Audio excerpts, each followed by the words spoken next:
really want to give back to the community and be a big player in making people healthy and happy, and I just really am looking forward to being that person one day.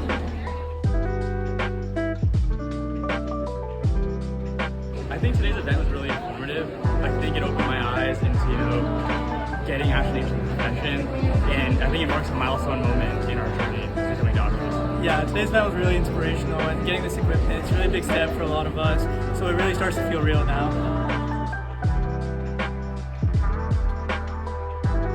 It's so exciting to have this new symbol of my progress towards becoming a doctor.